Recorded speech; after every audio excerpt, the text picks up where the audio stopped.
Bonjour à tous et bienvenue à ce nouvel épisode de l'Antichambre d'écho. Aujourd'hui, j'ai le grand plaisir d'être en compagnie de Pascal Bourgeois, chargé de cours à l'UQAM, pour parler d'éducation. On a un vaste programme aujourd'hui, alors sans plus tarder, j'irai avec ma première question. Donc, on va se questionner un peu sur la mission de l'école, à quoi sert l'école.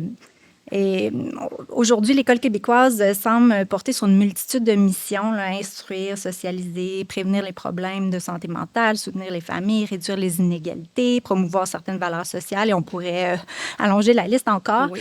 Est-ce que l'école peut encore remplir toutes ses fonctions sans perdre sa mission première, selon vous? Bien, d'abord, merci pour l'invitation. Et puis, on s'attaque déjà au nœud du problème. Je pense il y a une multiplication des attentes envers l'éducation, une multiplication des responsabilités, des missions, des exigences qu'on a envers l'école. Et puis, il y a un paradoxe, en fait, c'est il y a un consensus autour de l'importance de l'école. Ça, c'est indéniable. Tout le monde est d'accord pour dire que l'école, c'est vraiment fondamental à notre société. Mais en même temps, quand il s'agit de préciser c'est quoi les objectifs, quelle est sa mission première, justement, quelle devrait être sa priorité, là, tout à coup, le paysage se brouille un petit peu. On ne s'entend pas. Il y a des désaccords profonds, en fait, sur à la fois les objectifs et les moyens de les rencontrer. Donc, il y a une confusion aujourd'hui, je pense, autour de à quoi devrait servir l'école.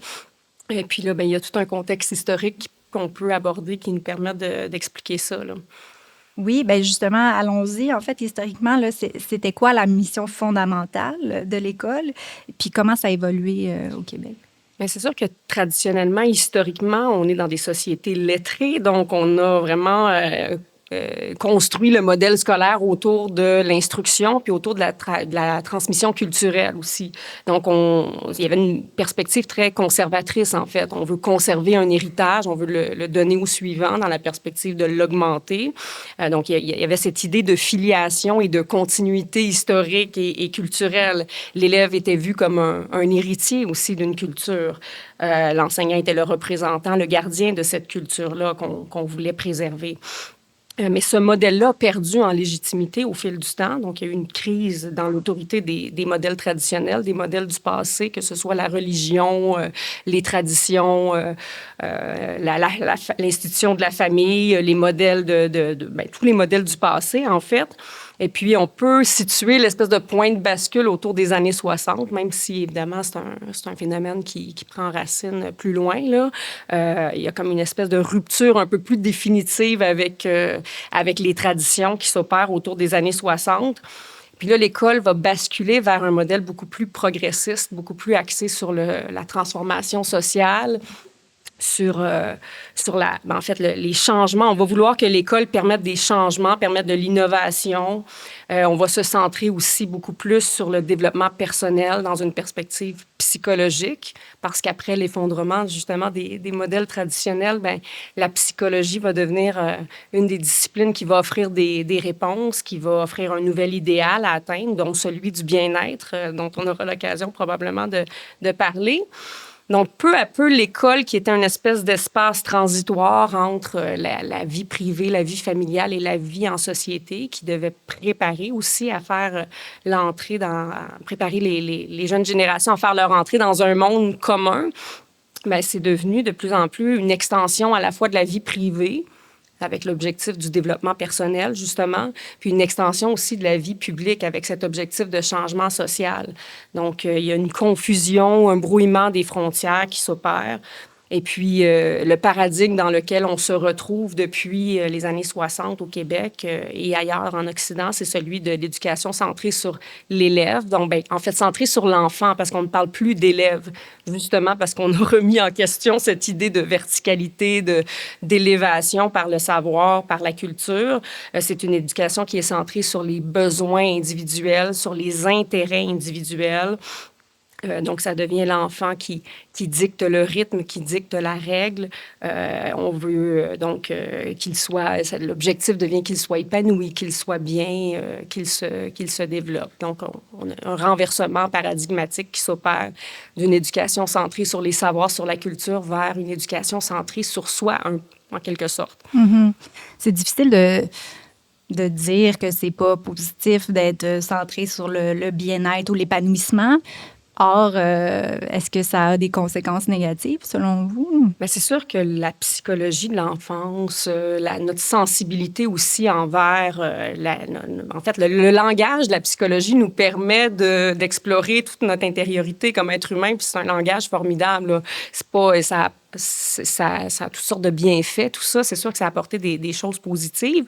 Moi, je pense que le problème est surtout d'ordre hiérarchique, en fait. C'est ce sur quoi on concentre notre attention et ce qui devient central et prioritaire en éducation qui pose problème aujourd'hui. Il faut que la mission d'instruction, en tout cas selon moi, demeure au centre de nos préoccupations. On peut ensuite être attentif à la vie intérieure de nos élèves, puis je pense qu'on l'a toujours été aussi, parce qu'on est des êtres humains. Là. Parfois, on a une espèce de conception un peu caricaturale, je pense, des approches plus traditionnelles. Là. On peut se montrer sensible, mais ça ne doit pas devenir la priorité. Là, en ce moment, il y a un renversement des priorités. On pose souvent le bien-être au sommet de la hiérarchie, et puis il reste finalement peu de temps et on a peu d'intérêt. On relativise l'importance de l'instruction et de la transmission culturelle. Donc, là, on est en train de voir que finalement, et c'était l'objet du dernier texte que j'ai publié là-dessus, on est en train de voir l'école se transformer en institution thérapeutique, en espèce d'infrastructure de gestion du bien-être. Et puis là, bien, on ne peut pas faire ça sans dénaturer complètement l'école et voilà les exigences qu'on peut avoir à l'école. Oui, tout à fait. On a parlé d'équilibre là, entre la transmission des savoirs, la formation du caractère, le soutien psychosocial. Là, on arrive à cette société thérapeutique, si on veut, l'école thérapeutique. Tous les concepts de surprotection, de peut-être légèrement une certaine diminution de l'autonomie aussi des jeunes, par ailleurs. Je pense que vous en avez parlé également, puis des jeunes et moins jeunes même, je dirais. Oui. Donc, je vais y aller avec la question pour ce bloc. En fait, dans plusieurs de vos textes, là, vous déplorez que l'élève soit davantage perçu comme un bénéficiaire de services, entre guillemets, que comme un apprenant. Et vous critiquez donc un volet de ce que certains appellent la société thérapeutique. Là, j'en ai parlé d'entrée de jeu. Peut-on faire un lien avec les travaux de Stéphane Kelly, le sociologue, là, sur la société thérapeutique, et quels effets cette culture peut-elle avoir sur les jeunes et sur l'école? Je n'ai pas lu L'enfant vieux de Stéphane Kelly, mais j'ai écouté l'entrevue que vous aviez fait avec lui. Donc, je pense qu'on partage des préoccupations communes, lui et moi, notamment sur l'espèce de... Bien, c'est ça, de climat, de surprotection, de sécuritarisme dans lequel la culture thérapeutique nous a entraînés, en fait. Ses effets aussi sur la possibilité de développement de l'autonomie, sur le processus de maturation aussi des jeunes. Et moi, je vois le problème, il est double pour moi dans cette culture de la thérapie. Là, c'est d'abord dans le fait de faire du bien-être notre priorité. Je pense qu'il y a un problème déjà là. Et puis, l'autre problème, ce sont les approches aussi qu'on privilégie là, dans la perspective de favoriser le bien-être.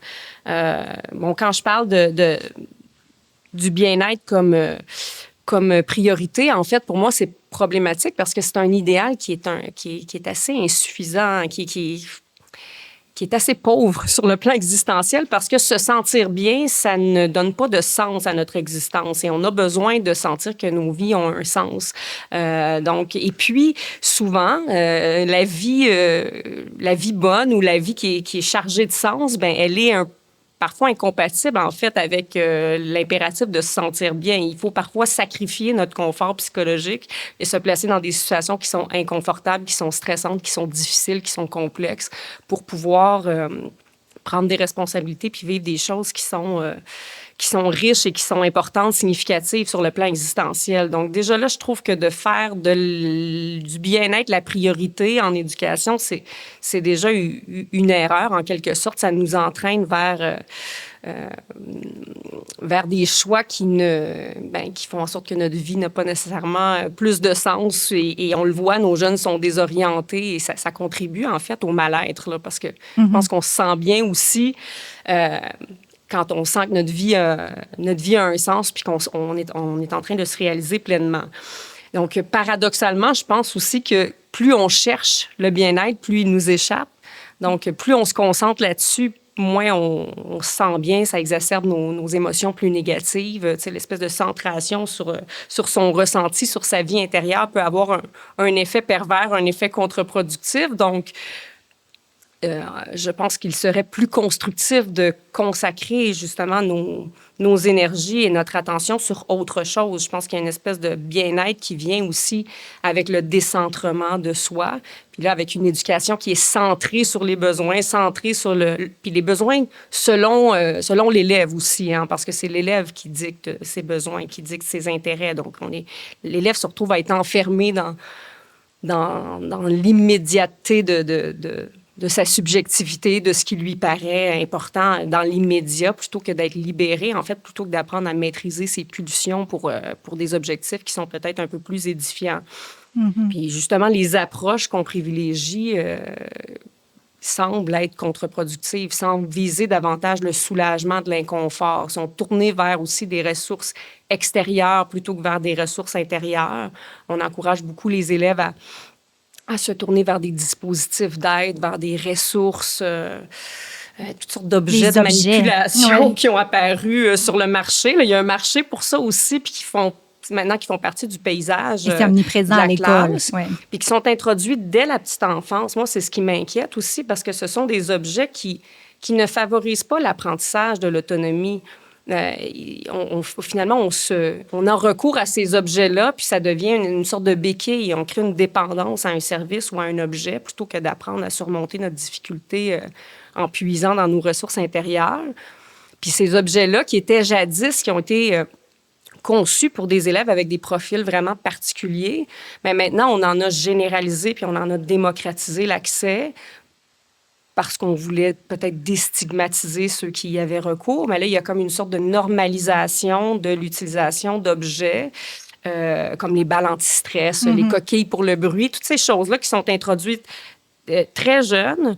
Et donc, finalement, ce qu'on se retrouve à faire, c'est à encourager des enfants, par exemple, au préscolaire, dès qu'il y a un petit bruit qui les dérange, à aller chercher des coquilles. On voit ça comme une espèce de façon de les amener à gérer de façon autonome leur stress ou leurs inconforts, mais sans voir visiblement que, c'est ça, on crée une dépendance, puis que finalement, l'enfant ne sera pas dans une situation où il va pouvoir faire l'apprentissage qui est nécessaire à son autonomie. Puis ce qui est catastrophique, qui me préoccupe, c'est que ces objets-là, on les voit de plus en plus apparaître au secondaire, au cégep, à l'université. Donc là, il n'y a pas de moment où, tout à coup, on n'en a plus besoin. Puis je pense qu'il y a des mesures de soutien qui sont souhaitables, parce que l'idée, c'est pas d'arrêter de soutenir le développement psycho-affectif des jeunes. Ils doivent travailler, œuvrer à s'effacer, en fait, là, à ne plus devenir nécessaire avec le temps. Il faut que ce soit ça, l'objectif. Mais là, comme une béquille, finalement. C'est ça. Maintenant, on normalise le fait. Donc, pour réapprendre à marcher, par exemple, après avoir eu un accident, à un moment donné, on va se faire dire qu'il faut s'exercer à marcher un petit peu, même si ça fait mal, le temps de reconstruire les muscles ou que sais-je encore. Mais si on reste toujours assis dans la chaise roulante, on n'apprendra jamais à marcher. Donc là, c'est ce qu'on voit. Et puis moi, ce qui m'inquiète, c'est que je vois ça parce que j'enseigne à l'université. Je vois des mesures de soutien qui perdurent. Et je ne vois pas comment, en offrant ça, on permet aux jeunes et aux jeunes adultes de se préparer à répondre aux exigences d'un monde qui ne va pas s'adapter à chacun de leurs... En même temps, on dit ça. À chacune de leurs difficultés. On dit ça, mais on a l'impression que, en fait, justement, les cégeps, les universités, peut-être même les milieux de travail s'adaptent au final parce qu'ils ont comme un peu pas le choix. Là. On est dans un cercle vicieux. C'est ce qui est attendu, en fait. Et c'est ce renversement-là dans le devoir d'intégration. Ce n'est plus à l'élève ou à la jeune génération à s'adapter à un monde qui lui préexiste et dans lequel elle doit s'introduire. Non, maintenant, c'est au monde entier à s'adapter à chacun. Je pense que c'est une position qui est intenable. Je pense que ça nous place, puis je sais que la formulation est choquante, mais je pense qu'on est en train de créer des générations de bénéficiaires de services sociaux plutôt que des jeunes indépendants, autonomes, qui vont être capables de fonctionner et de participer activement à la société. Donc, moi, je trouve ça extrêmement préoccupant. Tout à fait. Surtout que cette génération-là, avec la pyramide démographique qu'on a, se retrouve avec une pression énorme sur les épaules par ailleurs. Donc, c'est effectivement très préoccupant. Je regarde rapidement ce qu'on a couvert. Le discours, ça, on l'a dit, le discours contemporain sur le bien-être peut-il parfois fragiliser les jeunes plutôt que les renforcer? Est-ce que, on y a touché brièvement, mais est-ce qu'on empêche les jeunes de faire des choses difficiles, d'avoir des échecs, d'apprendre? Et si oui, est-ce que c'est vraiment le propre de l'école? Est-ce qu'il y a des milieux, je pense entre autres peut-être au sport, qui résistent peut-être un peu mieux à ces impératifs-là, à ces pressions sociales-là? Qu'en pensez-vous?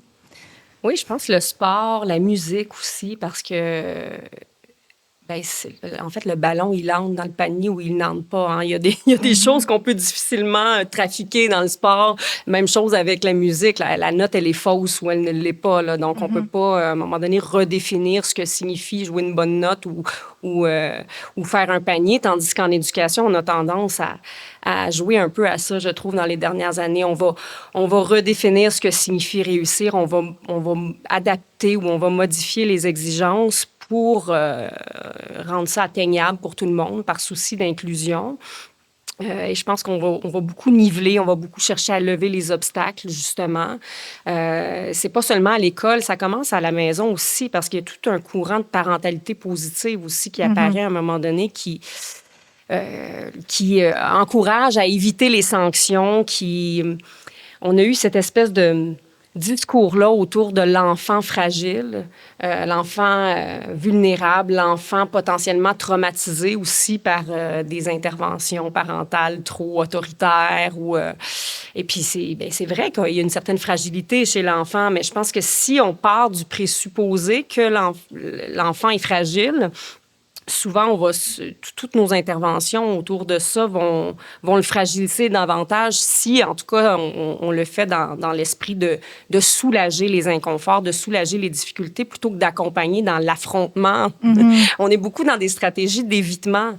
Moi, c'est ça que je trouve qui est préoccupant, là, en fait, là, c'est que ce ne sont pas des approches qui peuvent soutenir, mais temporairement, puis dans une perspective d'autonomie, mais ce sont des stratégies d'évitement. On veut soulager la difficulté. L'éducation thérapeutique, par exemple, elle veut adoucir la transition entre l'espace familial puis l'entrée à l'école. On a vu apparaître, par exemple, des coussins, des sofas, des hamacs, des doudous. On a de la difficulté je pense, à embrasser le fait qu'il y a une rupture salutaire. Puis c'est une progression. En fait, c'est ça l'apprentissage de la vraie vie. L'école n'est pas la famille. L'école primaire n'a pas les mêmes exigences que la famille, mais au secondaire, on n'a pas les mêmes exigences qu'au primaire, puis ainsi de suite, au cégep et à l'université. Là, de plus en plus, on est dans des approches qui cherchent à adoucir ces transitions-là. Je trouve qu'on est très, très maternant et parfois même infantilisant avec les jeunes. Il faudrait qu'on voit une progression. Il faudrait qu'il y ait une distinction. J'avais fait une sortie médiatique là-dessus, d'ailleurs, sur l'entrée au cégep de mon fils qui correspondait à l'entrée à la maternelle de ma fille. Oui. Puis, il y avait des parallèles. Il y avait des parallèles à faire. Il y avait même une rencontre de parents pour les parents des enfants qui faisaient leur entrée au cégep, parce que c'était le vocabulaire utilisé. Donc, c'est ça. Oui, bien, sur cette question-là, pourquoi est-ce qu'on observe aujourd'hui autant d'anxiété là, face à l'autonomie, au passage à l'âge adulte, y compris au cégep? Est-ce qu'il y a une forme de surprotection au parentage, parce qu'on l'a nommé, ou institutionnelle, ou les deux? Et si oui, comment on s'en sort? Mais c'est comme un cercle vicieux, parce qu'au fond, si les parents ne préparent pas adéquatement les enfants à l'entrée à l'école et que les formes de parentalité rendent difficile, en tout cas, les apprentissages qui mènent à l'autonomie, parce que souvent, on fait à la place d'eux, ou bien c'est l'enfant un peu qui va dicter, on accueille ses émotions, on a de la difficulté à imposer des limites là, de plus en plus.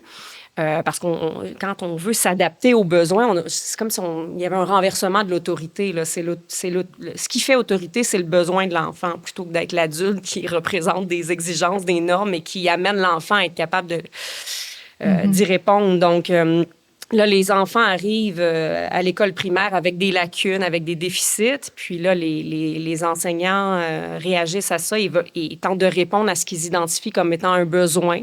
Dans le profil des élèves a changé. On va répondre à ce besoin-là, mais les approches privilégiées, c'est plus de soutien, plus d'accompagnement. Puis là, ça se perpétue jusqu'à l'université. Là. J'ai envie de faire une petite parenthèse, puis je sais pas, c'est un peu à brûle pour point, puis je sais pas si vous êtes au courant de cette question, mais il y a été question aux États-Unis du miracle du Mississippi, qui était une réforme dans l'apprentissage de la lecture où, justement, on parlait du sport, de musique tout à l'heure, où est-ce que, dans le fond, quand on a un échec, ça paraît, quand on a un succès, on le voit aussi. Et qu'en éducation, par ailleurs, c'est comme si on pousse toujours dans le système de l'avant des élèves qui traînent avec eux des lacunes, que ce soit en termes d'autonomie ou en termes vraiment d'apprentissage qui ne sont pas acquis. Et puis, dans le fond, je résume, là, puis j'y vais succinctement, mais la réforme, sur le fond, c'est que, dans le fond, à partir de 3e ou 4e année, il y a un test de maîtrise de la lecture qui est fait et sans quoi on ne peut pas progresser. Donc, il faut vraiment arriver à une maîtrise de la... Puis on s'entend que la lecture, c'est quand même un apprentissage qui est assez primordial. C'est la clé de voûte de tous les apprentissages subséquents. Et on sait par ailleurs qu'on a des analphabètes fonctionnels qui se rendent jusqu'à l'université. Donc, en fait, on peut débattre de cette définition, mais enfin, on sait que les capacités en lecture sont en train de décliner ou de faire du surplace à tout le moins. Bref, cette idée de maîtriser vraiment un apprentissage aussi essentiel que la lecture avant de poursuivre vers les études et afin de ne pas traîner, dans le fond, un bagage qui est très lourd là, à porter pour des élèves qu'on sait on ne fait plus vraiment redoubler. On a des pratiques qui font en sorte que peut-être on pousse dans le système des personnes qui ne devraient pas progresser sans avoir atteint certains niveaux de maîtrise ou de compétences. Que pensez-vous de cette idée? Bien, je pense que chaque milieu a ses exigences. Hein? Puis, on parle encore de niveau scolaire, mais pour moi, ça n'a plus aucun sens dans la mesure où, justement, on ne redouble plus, on passe d'un niveau à l'autre. Non pas parce qu'on a les acquis puis on les a démontrés, mais parce que pour des raisons psychosociales, pour rester avec les mêmes amis, ou on dit que ça n'a pas nécessairement d'impact sur la réussite ou que l'écart va être rattrapé plus loin.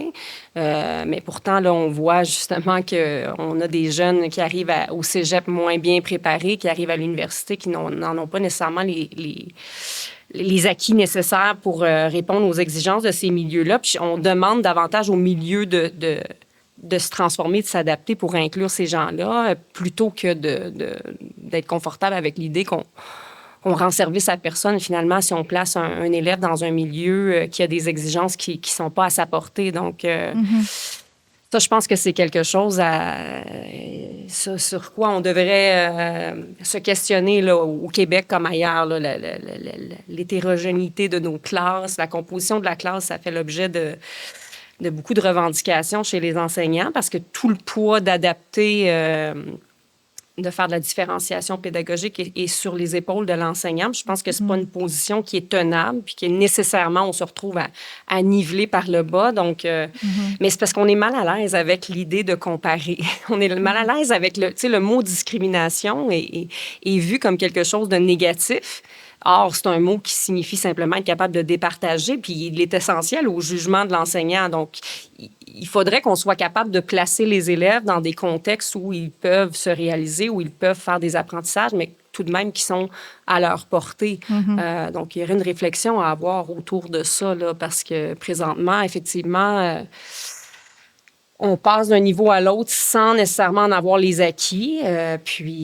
Moi, j'ai un exemple concret là, de ça. Là, à l'université, on a des étudiants avec toutes sortes de profils. Bon, moi, j'enseigne aux futurs enseignants, puis on a accès à en fait, au début de la session, on reçoit un petit courriel où on nous dit quelles sont les mesures d'accommodement et d'adaptation auxquelles chaque élève a droit. Puis il y en a de plus en plus des demandes là-dessus. Et puis, on retrouve des choses comme, par exemple, avoir le droit de 50 de temps de plus pour faire les travaux.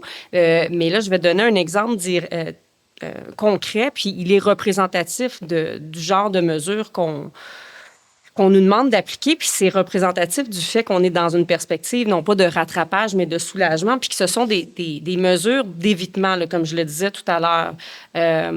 Donc, pour cet étudiant-là qui est inscrit en enseignement, donc il veut devenir enseignant, il est à l'université, on nous demandait de considérer que la sollicitation directe et sans préavis de l'étudiant en classe représente un défi. Donc là, autrement dit, le sous-entendu, c'est que les interactions spontanées en classe, qui ne sont pas prévues, mais qui sont tout simplement spontanées, il faut éviter d'en avoir avec cet étudiant-là parce que c'est difficile pour lui. Puis ça, on l'a vu avec justement toutes sortes de dossiers qui recensent le déclin de l'autonomie, une plus grande anxiété chez nos jeunes. Ils ont de la difficulté de plus en plus à avoir des interactions en direct, notamment à cause aussi de leur socialisation sur les réseaux sociaux, la présence des écrans dans leur développement. Mais là, on peut tout de même se demander si cette mesure d'accommodement-là, elle est justifiée dans un milieu universitaire pour un étudiant qui veut devenir enseignant, là, parce que l'enseignement nécessite... Il y a beaucoup d'imprévus. Il y a beaucoup de sollicitations sans préavis et direct. Là, on passe notre temps à répondre à des questions d'élèves, à interagir avec les parents, avec les collègues, avec la direction. Et on demandait aussi d'éviter ou en tout cas de limiter les situations où l'étudiant aurait à lire à voix haute devant ses pairs parce qu'on nous disait que la lecture représentait une grave difficulté pour cet élève-là. Donc là, on se retrouve à l'université avec des étudiants qui étudient pour devenir enseignants ou dans n'importe quel autre domaine. Les études universitaires requièrent quand même un minimum d'habileté en lecture, là. Et donc, on voit qu'on inclut un étudiant qui n'a clairement pas les acquis, qui ne rencontre pas les exigences qui sont spécifiques au milieu universitaire et on demande à l'enseignant de s'adapter. Donc, je pense que c'est un problème. Il y a beaucoup de choses là-dedans, mais je vais brièvement revenir sur la composition de la classe là, dont on a effectivement beaucoup parlé pendant les grèves de la FAE, entre autres. C'est étrange quand même parce qu'on entend beaucoup parler de l'école à 3 vitesses comme étant un frein majeur.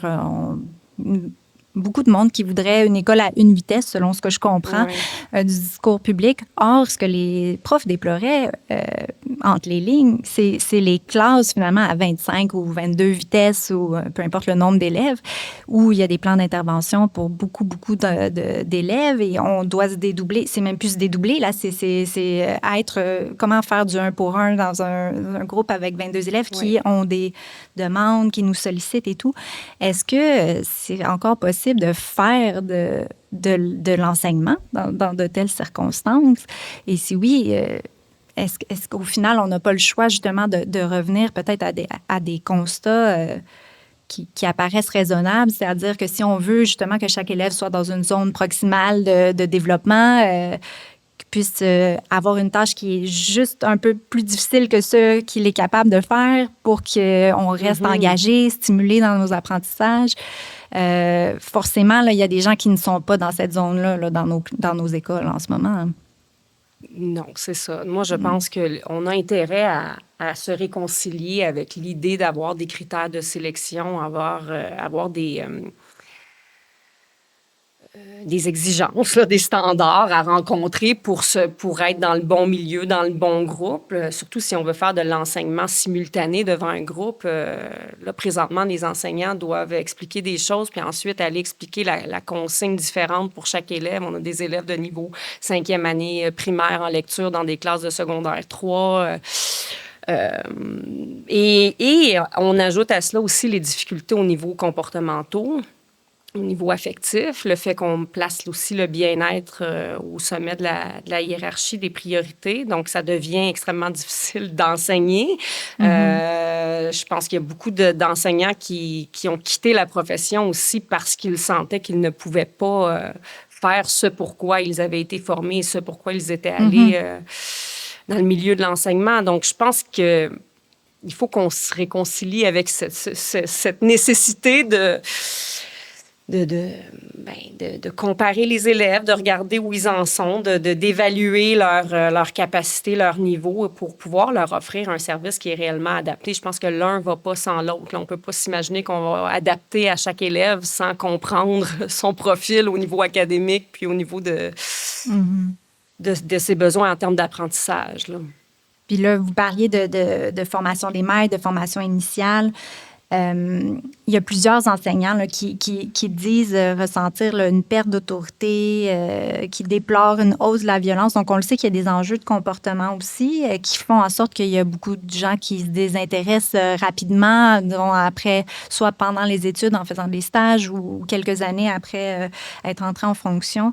Est-ce qu'on peut qualifier de crise de la transmission et de l'autorité à l'école, là, ce qu'on observe en ce moment? Ou est-ce que Oui, ça, c'est un diagnostic qui est largement partagé en philosophie de l'éducation, puis c'est pas un diagnostic qui date d'hier non plus, là. Récemment, je relisais un texte il y a presque 25 ans qui a été écrit par un professeur de l'Université Laval, puis on parlait déjà de crise d'autorité à l'école, de crise de la transmission. Justement, c'est à cause des bouleversements dont on a parlé, des transformations dans la mission de l'école, l'effondrement aussi des modèles qui faisaient autorité, parce que ce qui confère son autorité à l'enseignant, c'est justement ça, sa maîtrise des savoirs et de la culture à transmettre, le fait qu'il soit un représentant de cette culture-là, partagée, et qu'on reconnaisse la légitimité aussi d'un socle culturel commun qu'on veut transmettre. Donc, à partir du moment où tout ça s'effondre et où c'est justement le besoin de l'enfant tel qu'il l'exprime lui-même qui fait autorité, bien, il y a un renversement finalement dans dans le rapport d'autorité entre l'enseignant puis l'élève, là. Donc, j'ai l'impression que les enseignants et les parents aussi se sentent de plus en plus au service des enfants, des élèves, sont épuisés aussi. Il y a comme une sorte de tyrannie qui peut s'installer dans ce rapport-là parce que les enfants sont des enfants aussi, là. On ne peut pas s'attendre à ce qu'ils... c'est étrange parce que dans les années 60-70, on a même à un moment donné... envisager d'appeler l'élève le séduquant parce que c'était l'idée qu'il s'éduque lui-même. Donc, tout doit partir de lui. Je pense que c'est mal connaître les particularités de l'enfance, en fait. L'enfant ne sait pas ce dont il a besoin. Il a besoin d'être guidé. Il suit toutes sortes de pulsions, mais justement, il a besoin d'apprendre à les maîtriser. Il a besoin d'un cadre stable, clair, cohérent pour se développer. Puis je trouve qu'on a du mal on est mal à l'aise avec l'idée d'imposer un cadre, justement, à nos jeunes. On a beaucoup mis l'accent sur leur libre expérimentation, l'expression libre, tout ça, de leur talent, de leurs intérêts, de leurs émotions, de leurs facultés, en oubliant que pour que cette liberté-là s'exerce de manière féconde, bien, ça prend quand même un cadre qui structure ça puis qui oriente ça dans la bonne direction. Il y a un certain bagage aussi là, de base. Là. Ben oui, c'est ça. Jadis, on croyait, puis moi, j'y crois encore, que l'instruction, que la culture, tout ça permet de rendre plus libre aussi. Il y a une espèce d'indépendance et d'autonomie intellectuelle qui s'acquiert avec le temps, parce que sinon, on est esclave de ce qui nous apparaît évident dans l'immédiat, mais on ne se rend pas compte finalement de tout ce qui nous influence. Et donc, c'était ça l'objectif de l'école avant. Mais je pense que ça l'est de moins en moins. Puis, en plus, on est dans des sociétés plurielles, diversitaires. Donc, il y a un malaise supplémentaire à imposer un cadre commun. Puis j'ai l'impression que l'enseignant est devenu davantage une espèce d'arbitre des différentes visions du monde qui peuvent être concurrentes au sein d'une même communauté. Là. Donc, il arbitre la gestion des subjectivités davantage qu'il n'introduit les jeunes à un cadre normatif qui ne prépare les jeunes à finalement à répondre aux exigences du monde. Ouais. Pensez-vous que, par ailleurs, là, j'essaie de voir s'il n'y aurait pas un peu d'espoir dans tout ça.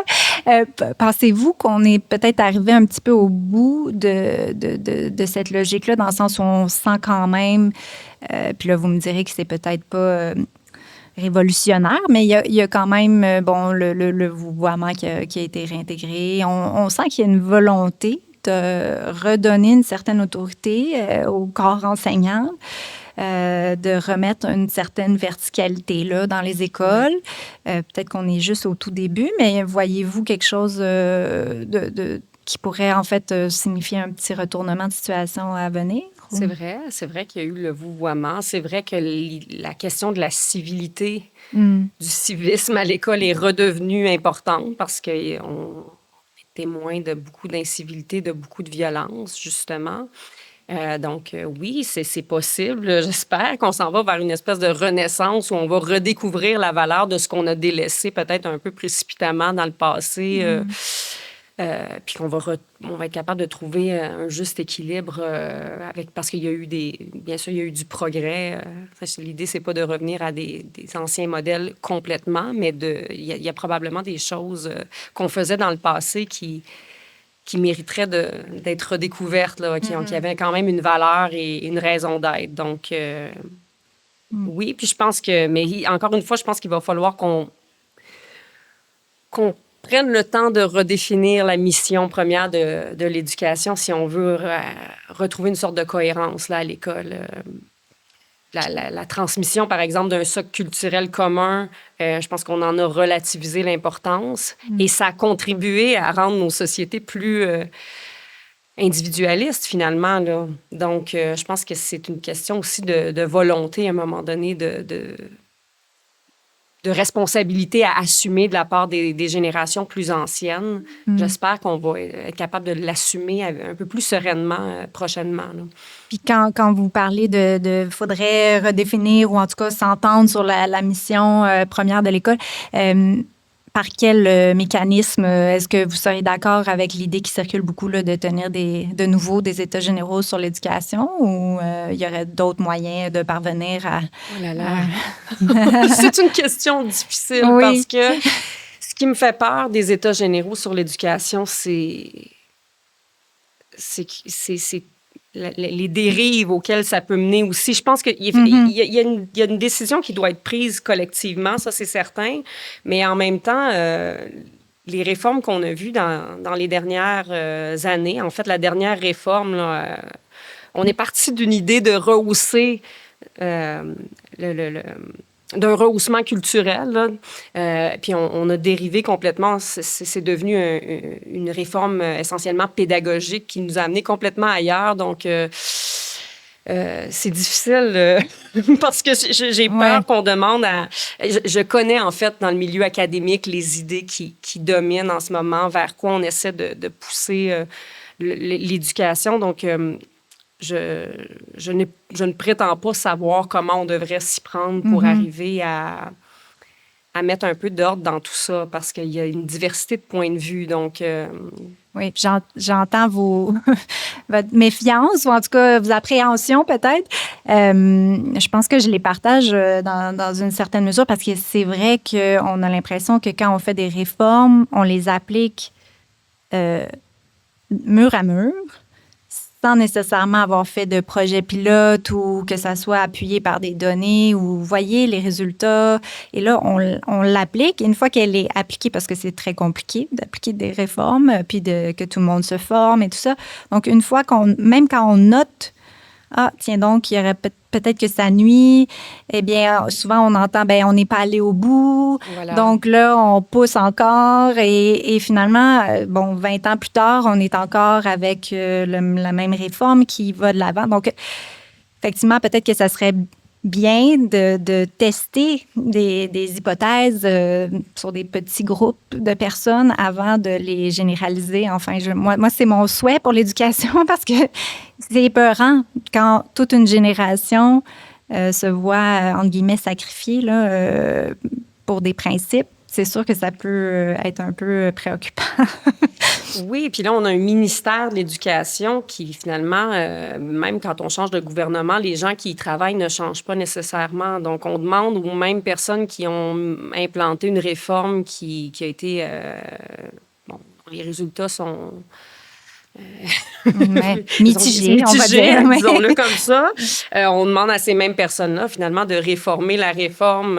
Puis il y a comme personne, finalement, qui est imputable à la fin. Bon, je sais qu'on a parlé d'un institut d'excellence en éducation. Bon, je surveille ça un peu. Moi, je suis beaucoup dans les idées, les réflexions, dans les philosophiques, dans la clarification de la mission, dans le fait aussi des transformations culturelles, les transformations dans notre rapport au monde qui ont une incidence aussi sur nos attentes envers l'école. Après ça, parce que c'est ça le nœud de l'affaire. Moi, je pense qu'il faut qu'on ait d'abord une réflexion là-dessus, en tout cas, avant de se garrocher dans les politiques et les réformes, parce que c'est ça qui va informer tout le reste. En fait, les pratiques, les contenus qu'on va privilégier vont découler de ce qu'on va choisir comme étant le nœud, le noyau dur de notre système d'éducation. Personnellement, moi, je me porte à la défense d'une école qui est centrée sur l'instruction, parce que les apprentissages scolaires, ce sont des apprentissages difficiles, puis ce ne sont pas des apprentissages naturels. Donc, si on ne les enseigne pas à l'école, qui va s'en occuper, qui va s'en préoccuper? Je pense que ça doit redevenir la priorité. Je serais curieuse de voir aussi ce que les parents pensent, parce que je pense qu'il y a eu beaucoup de transformations récemment dans le paysage éducatif qui résultent d'idées, d'idéologies, de courants de pensée qui sont dominants dans le milieu universitaire, mais pas nécessairement dans la population. Donc, je pense que les parents envoient encore leurs enfants dans l'espoir qu'ils apprennent à lire, écrire, compter, qu'ils aient certaines références culturelles et historiques. Et ils ne se doutent peut-être pas de la transformation radicale du milieu scolaire qui a eu cours dans les dernières années, là. Oui, puis il y a une quantité finie de temps à l'école, donc on ne peut pas tout faire. Il faut prioriser, il faut faire des choix. Puis effectivement, quand on constate que les acquis de base, les instructions de base au primaire sont pas nécessairement maîtrisées, bien là, c'est sûr qu'on se dit comme parents, du moins, bien, ça serait bien qu'on se concentre là-dessus. Mais là, je parle pour moi. Mais effectivement, ça serait intéressant d'avoir un sondage peut-être auprès des parents, des familles, à savoir qu'est-ce qu'on veut que l'école fasse, nous fasse des lunchs. Tu sais, je veux dire, la liste pourrait être très, très, très longue, mais au final, qu'est-ce qu'on veut? Est-ce qu'on veut qu'ils apprennent leur table de multiplication, puis conjuguer des verbes, puis savoir écrire, lire? C'est ça. Présentement, on veut beaucoup qu'ils se sentent bien, qu'on valide leur identité, leurs émotions, puis on veut les sensibiliser à toutes sortes d'enjeux. Moi, je pense qu'une bonne préparation à la vie en général, là, autant notre vie personnelle, professionnelle et civique, réside davantage dans l'instruction, dans la culture, tout ça. Mais c'est quelque chose qui a été largement critiqué et remis en question dans les dernières années. J'espère qu'on est au bout de ça puis qu'il va y avoir une sorte de renaissance, là. D'ailleurs, on a vu dans le paysage, là, ou dans le Canada anglais, entre autres choses, parce qu'eux, ils ont des écoles à charte, ou en tout cas, il y a d'autres modèles. Des écoles, par exemple, qui enseignent un enseignement plus classique, qui réapparaissent. Donc, je pense qu'il y a quand même un désir qui existe, un besoin, une demande, là. Moi, j'espère qu'on va élargir l'offre éducative aussi, là. Mais au Québec, on n'a pas vraiment de latitude pour innover de cette manière-là. Non, c'est ça. Dans le sens où je pense qu'il n'y a pas de nouvelles écoles privées qui peuvent ouvrir. Puis après, il faut respecter le programme. Donc, il n'y a pas vraiment de jeu, là, j'ai l'impression. C'est ça. Oui, je pense qu'on est un peu plus enfermé dans le modèle imposé par l'école publique, par le ministère de l'Éducation. Puis c'est bien qu'il y ait des balises, là. On ne veut pas non plus qu'il y ait tout et n'importe quoi, mais on critique beaucoup l'école à 3 vitesses. On semble vouloir une école à une seule vitesse. Moi, je ne suis pas nécessairement convaincue que c'est le meilleur modèle, là. Je suis ouverte j'essaie, mais j'ai peu de temps à consacrer à ça, mais j'essaie de voir un peu ce qui se fait ailleurs. Puis je pense que une bonification de l'offre, puis qu'on puisse avoir une certaine imputabilité aussi, puis une compétition, une saine compétition qui pousse à l'excellence puis à l'amélioration, ça pourrait dynamiser un peu plus notre modèle éducatif, là. J'ai envie de vous entendre sur le rapport aux notes, à l'échec, à l'évaluation. Parce que, bon, moi, j'ai fait un peu de suppléance à l'école, puis j'ai noté que les élèves aimaient pas le rouge, aimaient pas les stylos rouges. Oui. Ça a l'air d'une anecdote, mais en fait, je pense que c'est très parlant. Je l'avais sur noté, je me l'étais mis comme exemple, Oh non, l'utilisation pas du stylo rouge. rouge qui est comme pratiquement Oui, c'est violent. violent. Oui. Donc, on en a parlé un peu, mais pour moi, c'est un peu paradoxal parce qu'on nous parle de pression, de volonté, d'anxiété de performance et tout ça, mais en même temps, on veut performer, mais si on veut pas de rouge dans nos... Il y a comme quelque chose qui fonctionne pas dans le sens où l'échec, c'est comme si en anglais, ils parlent de le growth mindset. T'sais, on n'a pas comme... On ne voit pas l'erreur comme une occasion d'apprendre. On voit l'erreur comme quelque chose de terrible en soi. Une atteinte à la dignité, pratiquement. À la personne elle-même. Donc, comment on se sort de cette dynamique qui est vraiment très néfaste? Comment on s'en sort? Ouais. Je suis bonne pour faire des diagnostics. Allez-y avec un diagnostic. On y pensera après. Parce que je pense que pour s'en sortir, il faut juste tout simplement arrêter de... La spirale. L'espèce de spirale infernale dans laquelle on se trouve. Puis, tu sais, comme parents, comme enseignants, d'assumer les exigences. Je pense qu'une fois... Quand on clarifie les exigences, quand on est transparent par rapport à nos exigences, quand les exigences sont justifiées aussi, qu'elles sont cohérentes par rapport à ce qui est demandé, eh bien, on peut les assumer avec confiance puis sérénité, il me semble. En tout cas, moi, c'est comme ça que je fonctionne avec mes enfants, puis ils fonctionnent bien, ils ont l'air heureux, ils s'épanouissent, malgré que je sois capable de faire preuve de fermeté. Je pense que tout est dans la... Et on peut être bienveillant et être empathique et chaleureux tout en maintenant des exigences. Là, j'ai l'impression qu'on les oppose parfois à tort.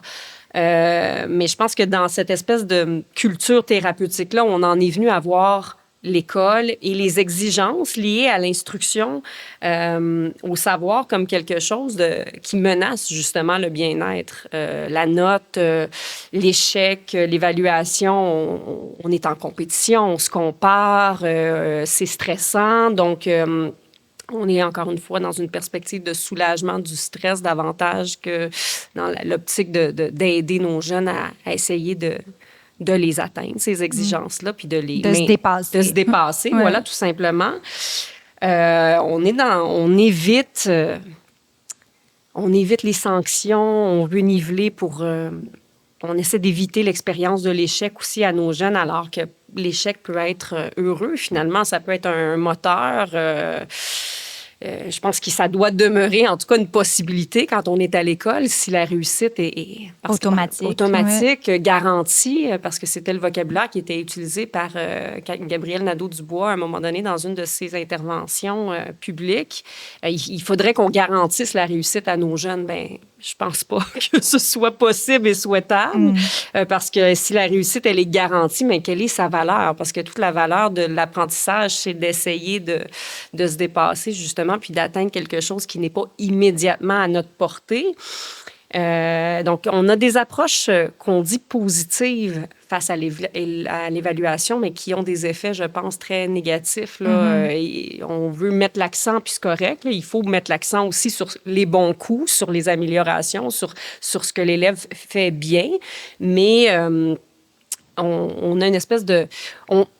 On sous-entend que d'identifier les erreurs, par exemple, si je prends l'exemple de la langue, là, c'est un modèle qui serait punitif, qui stigmatise les élèves en difficulté, donc, et qui contribuerait à développer un rapport négatif à la langue. Alors, je pense que l'erreur et le fait d'être conscient de ces erreurs ou de l'écart qui nous sépare de l'excellence ou de la réussite, c'est important d'être capable de le mesurer pour avoir justement une idée de nos capacités qui est lucide, réaliste et juste.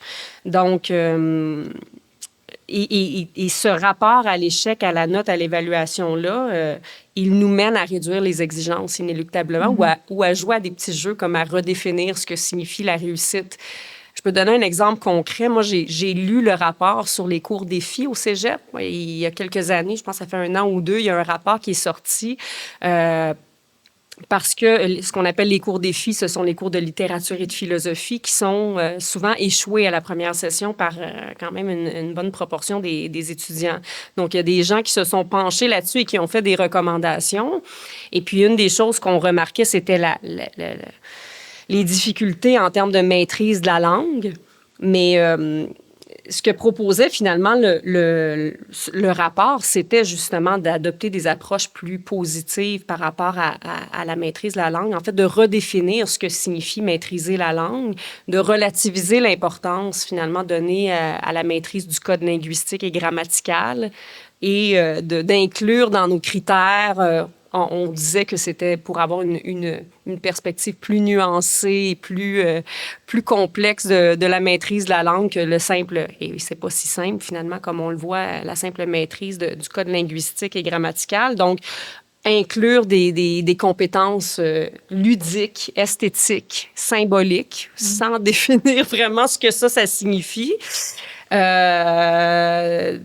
là, on se demande finalement en quoi ce genre d'approche-là aide vraiment à développer un rapport plus positif à la langue. En tout cas, moi, j'ai l'impression que ça sert surtout de paravent à notre incapacité à la maîtriser, la langue. Puis finalement, on se retrouve à développer un rapport décomplexé par rapport à notre absence de maîtrise. Puis on se retrouve à sanctionner la réussite là où, si on avait vraiment retiré des points pour comptabiliser les erreurs de langue, bien, on aurait eu un échec. Donc, ce genre de petites entourloupettes-là, comme je les appelle, ces tours de magie où finalement on redéfinit la notion de réussite, on change les exigences, puis ensuite on se réjouit que plus de gens réussissent, plus de gens soient diplômés. Mais on a fait un petit tour de passe-passe. Ce n'est pas vraiment le reflet de leur capacité. On ne compare pas des pommes avec des pommes. Là, on est en train de comparer des pommes avec des oranges, puis je pense que ça, c'est... Bien, ce n'est pas... ça ne s'en va pas dans le bon sens. Non, effectivement. C'est difficile de ne pas en parler là, parce qu'il y en a été beaucoup questions, mais quel rôle jouent selon vous les écrans, les réseaux sociaux et bon, l'économie de l'attention là, qui transforme finalement, en fait, qui sape l'attention de tout le monde. Là. On parle des jeunes beaucoup, mais je pense que c'est intergénérationnel. Donc, dans les difficultés scolaires actuelles, là, quel rôle jouent ces éléments-là selon vous? Ça, c'est un autre facteur important. Puis là, on peut se réjouir. On a une bonne nouvelle. On a banni les écrans, en tout cas, au moins les téléphones cellulaires des écoles plutôt que de simplement les interdire dans la classe. Donc ça, c'est vraiment un pas dans la bonne direction. Je pense que c'est pas... Le travail n'est pas achevé parce qu'il faut qu'on ait une réflexion sur la présence des écrans absolument. Dans nos vies et à l'école. À l'école, parce qu'il demeure beaucoup, présent, ordinateur portable, l'ordinateur le TNI. Que l'enseignant utilise pour prendre les présences, le TNI, les tablettes, etc. Donc, on sait que... En fait, en tout cas, selon les études que j'ai consultées, ça me semble assez... de plus en plus évident, là, les bienfaits de la technopédagogie restent à démontrer, puis leurs effets négatifs sur l'apprentissage sont assez clairs, là, évidents. On est en train justement de redécouvrir les vertus du crayon papier, le fait de lire un livre qui permet de... En format papier, ça permet ça favorise la mémoire, mais ça favorise aussi la compréhension plus profonde. Même chose avec le fait d'écrire, l'écriture manuscrite aussi. Une explication aussi en direct est mieux comprise et mieux retenue qu'une explication par l'intermédiaire d'une vidéo. Donc, c'est sûr que là, c'est ça. Le fait, moi, j'ai lu comme tout le monde, je pense, l'ouvrage de Jonathan Haidt, La génération anxieuse, là, puis ça permet de faire un parallèle justement entre l'omniprésence des écrans puis le fait qu'il y a des générations. Nous, ils sont arrivés plus tard. On a pu se développer quand même sans qu'ils soient aussi présents quand on était plus jeunes. Mais pour ceux qui sont nés pratiquement avec un iPad dans les mains, la socialisation s'est faite à travers les écrans. Mm-hmm. Puis en même temps, avec l'espèce de culture de surprotection qui s'est installée aussi dans les dernières années, on a privé les jeunes des expériences dans le monde réel, le jeu libre, le jeu risqué, toutes ces expériences qui permettent de développer un paquet de compétences transversales, je pense qu'on tenait pour acquises parce que c'était tout simplement ça, la vie, jadis. Aller jouer, aller dans la ruelle, faire du vélo, grimper aux arbres, toutes ces choses qu'on a fait quand on était petit qui sont non négligeables là, dans l'apprentissage de la gestion du risque. Donc, nos jeunes sont plus anxieux pour toutes ces raisons-là. Et puis, ça a des effets en plus sur le développement cognitif. Et social.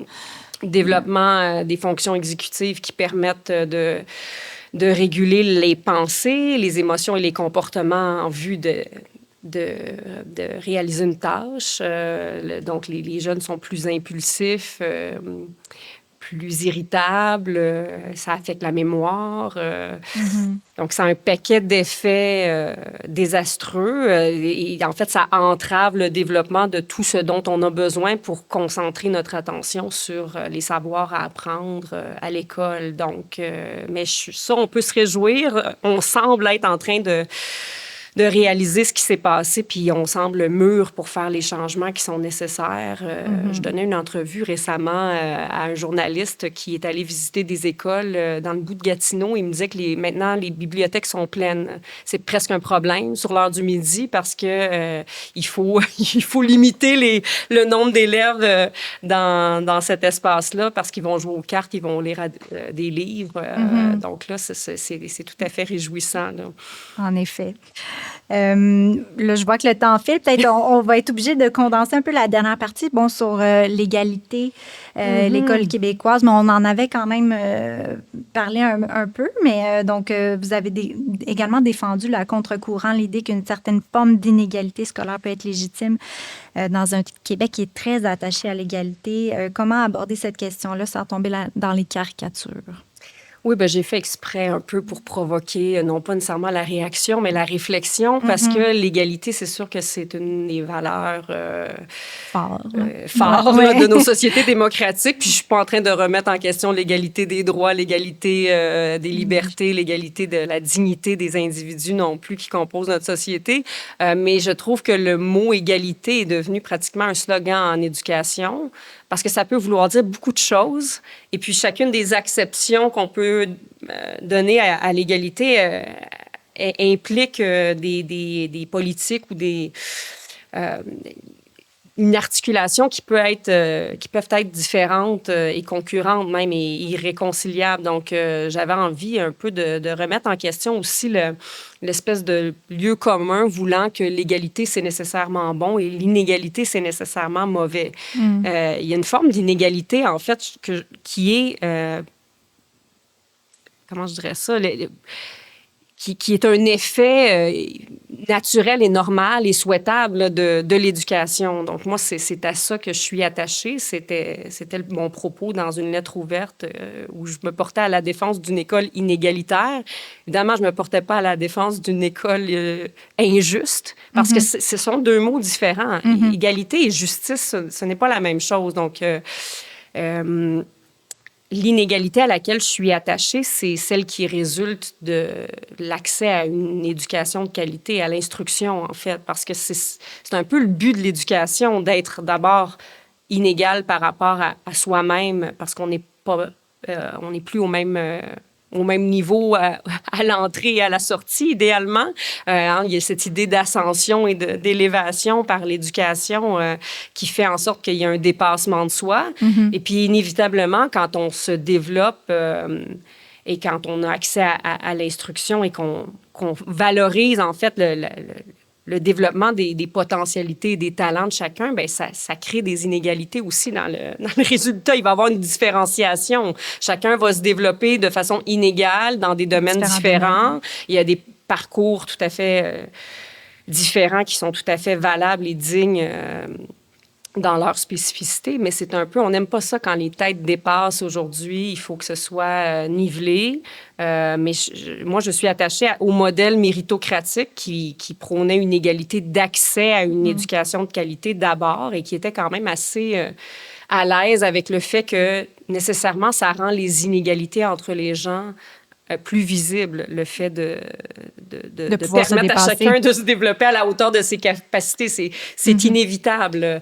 Et jadis, même les pédagogues les plus progressistes étaient quand même d'accord avec ça. Là. On était à l'aise avant avec le fait que, par exemple, l'éducation pouvait produire une certaine élite, que ce soit, on associe maintenant l'élitisme à quelque chose de mauvais, encore une fois, au pouvoir, à quelque chose d'illégitime, mais on peut parler de sport d'élite encore aujourd'hui. Donc, et on voyait la formation d'une élite comme quelque chose de bénéfique pour l'ensemble de la société. Oui. Puis je pense qu'une société forte, une société saine, une société féconde, ben, c'est une société qui veut avoir des excellents médecins, des excellents ingénieurs, des grands athlètes, des grands artistes et qui va valoriser ces talents-là. Donc, moi, c'est à cette inégalité-là que je suis attachée. Évidemment, je ne suis pas pour l'injustice et je ne suis pas pour les inégalités qui sont... par exemple, la discrimination sociale ou les déterminismes sociaux sur lesquels on peut d'ailleurs quand même travailler, on peut réduire le poids de ça tout en maintenant un système méritocratique. Là. Ben, d'ailleurs, n'importe quel parent qui a 2 enfants ou plus note qu'il y a de l'inégalité là, dans le sens où on voit bien que nos enfants vont se développer différemment. Ce sera pas... Mais ça, c'est intéressant parce que souvent, quand on parle de déterminismes sociaux, on cherche de plus en plus une égalité dans les résultats. On voudrait qu'il y ait une répartition égalitaire à travers les différentes catégories, à travers les différents groupes. Puis c'est le philosophe Thomas Sowell qui avait déjà raconté en entrevue que l'égalité des chances face à la réussite, elle n'est pas la même au sein d'une même famille. Là. Donc, ça nous démontre à quel point, oui, il y a des facteurs sur lesquels on peut travailler, mais il y en a d'autres sur lesquels on a peu de prise. Parce qu'apparemment, l'ordre de naissance aussi, en plus des différences de tempérament et tout ça, mais l'ordre de naissance au sein d'une même famille, apparemment, c'est une donnée qui peut être significative dans les perspectives de réussite par la suite. Donc, il faut se réconcilier, je pense, avec le fait qu'on ne peut pas tout contrôler et miser sur, encore une fois, offrir une éducation de qualité à tous et accepter qu'ensuite, chacun va suivre un parcours différent. Là. Oui, bien, en conclusion, si vous aviez la possibilité de réformer profondément l'école québécoise, quelles seraient vos priorités? Puis je sais que vous êtes plus sur les idées que sur les réformes, mais je vous écoute. Ah, mon Dieu! Si j'avais une baguette magique. S'il n'en était que de moi, ben non, mais j'avais mis au sommet de mes priorités le fait de clarifier la mission de l'école parce que je pense que tout le reste découle de ça. Donc, si c'était de mon ressort, on recentrerait l'éducation autour de sa mission d'instruction, de transmission culturelle. Donc, les repères qui permettent de rendre le monde intelligible pour nos jeunes, pas seulement le monde actuel, mais le passé aussi. Et évidemment, il y aurait une importance renouvelée qui serait accordée à la maîtrise de la langue parce que c'est la clé de voûte de tous les apprentissages. Donc, je travaillerai à d'abord clarifier les exigences et ensuite de veiller à ce qu'elles soient maintenues.